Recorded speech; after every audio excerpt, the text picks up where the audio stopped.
It's the spooky month. I saw this had fangs and wings, so I thought, hey, why not? Also, if Universal didn't mess up their monster movies, we could have seen more of this.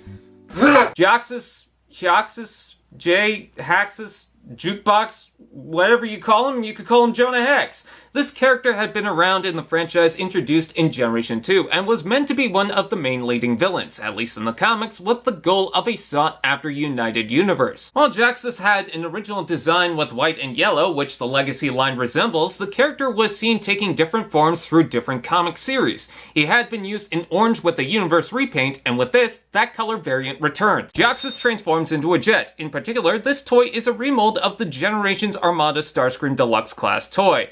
The position of the legs, arms, and intake blasters are all situated the same, but there's enough changes to the new cockpit and wings as well as the colors to feel unique enough. The orange is such a bold color, but it pairs well with the plastic molded gray or the two different shades painted matching the Decepticon symbol. The wings are much wider, looking like a bat, and the front might look small, but it seems sharp, and I dig the Cybertronian cockpit frame with metallic blue. The back wings have changed too, with the proportions in line with the main ones in pure deep black. The intakes on top double as cannons. Pushing the back at first unlocks the center, then another push launches the long and crazy detailed projectile. Furthermore, the guns can plug directly under the wings, minicons can attach on top, take that Legacy Starscream, and there's 3 landing wheels that can be deployed if needed. I'm really enjoying this take on the character. It seems to take inspiration by a few different forms. The colors are obvious, but it's a nice take, especially using another figure as its base design. Robot mode, blah blah blah blah.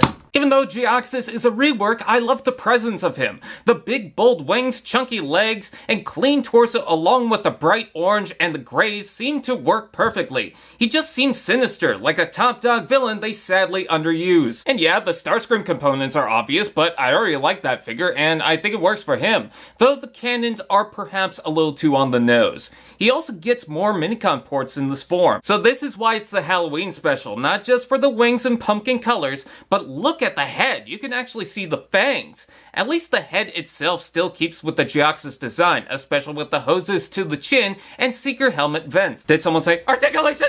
Ball jointed head, hinge joint, shoulders out and in forward in the back, rotation below elbow bend, ball joint hips, rotation below knee bend, foot, and heels move. Posability is fair enough. I mean, he's a deluxe from the IDW Generations. It's good he's given the extra head joint and feet movement. Let's take a look at the accessories. These are good. Some movie crosshair style guns that plug on the wings or in the hands, which I prefer. You can also flip up the back and continue to launch the projectiles from the shoulders. I'm still pretty impressed. This figure came out of nowhere, and I'm glad. Even though he's a rework, he somehow feels unique, especially considering it's based on a G2 character which didn't get too much attention back then. I know there's a new version that I'm sure people will get into, but if you like an alternate design, this isn't a bad choice. I mean, I still have and adore the figure, so perhaps this is still a figure worth checking out to find. Don't worry, my dog doesn't bite if you don't go near it.